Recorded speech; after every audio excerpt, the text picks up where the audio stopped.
আসসালামু আলাইকুম। আজ কোনো ধরনের বেকিং পাউডার, বেকিং সোডা ছাড়াই বেকারির একটা দারুণ মজার বিস্কুট বানিয়েছি।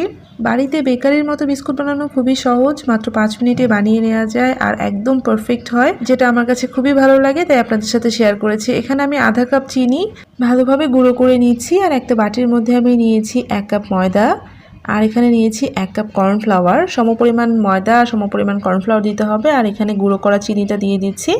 চিনি গুঁড়ো করে দিলে বিস্কুট বানাতে খুব সহজ হয়, খুব ইজিলি বিস্কুট বানিয়ে নেওয়া যায়। তো পুরোটা মুছে দিয়ে দিলাম। তারপর এখানে আমি লবণ দিলাম আধা চা চামচ। তারপর আধা চা চামচ দিয়েছি হচ্ছে ভ্যানিলা পাউডার, আপনারা ভ্যানিলা এসেন্স দিতে পারেন। 2 টেবিল চামচ দিয়েছি গুঁড়া দুধ আর একটা ডিম দিয়ে দিলাম আর দিয়েছি আধা কাপ সয়াবিন তেল।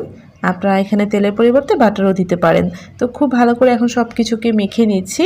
এখানে কিন্তু কোনো ধরনের পানি অ্যাড করা যাবে না, কোনো ধরনের তরল দুধ অ্যাড করা যাবে না। তো এভাবেই আমি একটা খামির বানিয়ে নিচ্ছি। বেকারির বিস্কুটগুলো বাড়িতে এত পারফেক্টভাবে বানানো যায়, যার কারণে আমি আর বেকারি থেকে বিস্কুট কিনে খাই না। তাছাড়া বিস্কুটগুলো কিন্তু একদম বেকারির মতোই পারফেক্ট হয়, তাই আমি ঝটপট বানিয়ে ফেলি। আর দেখেন আমি খুব ভালো করে একটা ডো বানিয়ে নিচ্ছি। ডোটা একটু মথে নিলে দেখবেন যে খুব সুন্দর একটা সফট ডো হয়ে যাবে। আর গুঁড়া চিনিটা দিলে চিনিটা গলে যাবার জন্য অনেকক্ষণ ওয়েট করতে হয় না, খুব ইজিলি চিনিটা মিক্সড হয়ে যায়। তাই আপনারা চেষ্টা করবেন চিনিটা গুঁড়ো করে দেওয়ার জন্য। আর আমি দেখেন খুব ভালো করে চতুর্দিক থেকে মথে নিলাম আর এরকম একটা সফট খামির হয়ে গিয়েছে।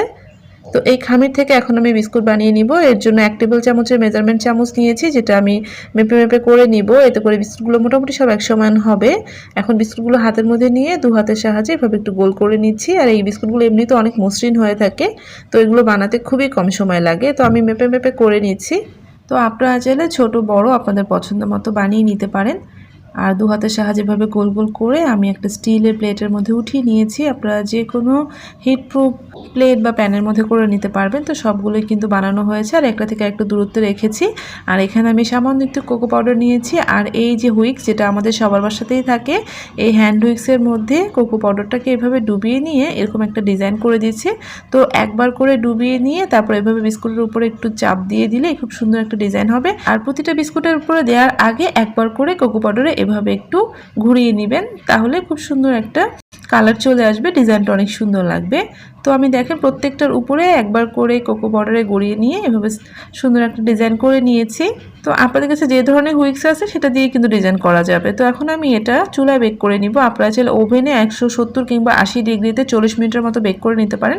তো আমি যেহেতু সিলভারের হাঁড়িতে বেক করি চুলায়, তো সিলভারের হাঁড়ি আগেই ভালোভাবে গরম করে নিয়েছি। তারপর বিস্কুটের ট্রেটা বসিয়ে দিলাম। এখন আমি 50 মিনিটের মতো বেক করে নেব। এটা হতে কিন্তু 40 থেকে 50 মিনিট সময় লাগবে। আর চুলার আঁচটা লো থেকে একটু বাড়ানো থাকবে, মানে একদম লো করে দেওয়া যাবে না, মানে মিডিয়াম আঁচে রেখে বেক করে নেবেন। আর এদিকে দেখেন আমি 50 মিনিট পর আপনাদেরকে ঢাকনা খুলে দেখাচ্ছি বিস্কুটটা কতটা পারফেক্ট হয়েছে।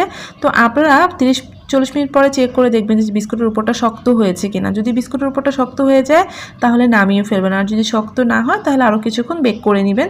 তো আমার 50 মিনিট সময় লেগেছে। আমি বিস্কুটগুলোকে ঠান্ডা করে তুলে নিয়ে এসেছি।